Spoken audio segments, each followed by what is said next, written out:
کسی کا جگ ٹھنڈا نہیں ہوا، اس نے پگھل جانا ہے. اگر اس نے پگھلنا ہے اور اس برف سے کسی کا جگ گلاس ٹھنڈا نہیں ہوا، پگھل جانا ہے اس نے، تو اس سے پہلے پگھل جائے. آپ مہربانی کر کے کسی کا جگ گلاس ٹھنڈا کر دیں. بڑی بات سر. اور کوئی رستہ نہیں ہے.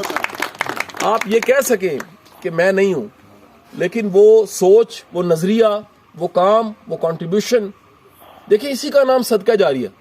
جی.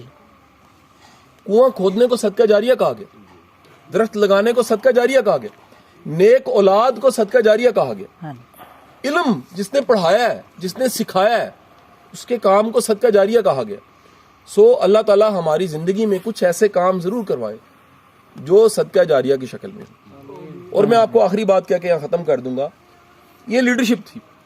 اگلا اس سے لیول ہے درویشی، وہ اس سے اوپر کا لیول ہے.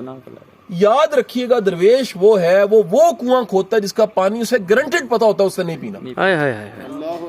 اس کو گارنٹیڈ پتا ہوتا، اس کو پورا یقین ہوتا ہے کہ جس درخت کو میں نے لگایا ہے میں اس کا پھل نہیں کھا سکتا، یہ کسی اور نسل نے کھانا ہے. آپ ذرا سوچئے، اس کے سارے دنیا کے انویسٹمنٹ پلان یہاں فیل ہو جاتے ہیں.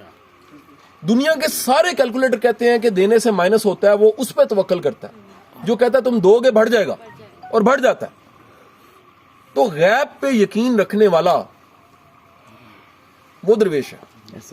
جو ٹینجیبل کو دیکھ رہا ہے وہ دنیا دار ہے، جو انٹینجیبل کو دیکھ رہا ہے، محسوس کر رہا ہے، برکت، فضل، کرم، وہ درویشی ہے. تو اللہ تعالیٰ ہمیں یہ جو آربٹس ہیں، لیولز ہیں میسلو ہیرارکیز میں، جو ٹاپ لیول ہے سیلف ایکچولائزیشن کا، جہاں نفع اور نقصان کا تصور چینج ہو جاتا ہے، اللہ تعالیٰ ہمیں اس لیول پہ لے کر. آمین. بہت بہت شکریہ.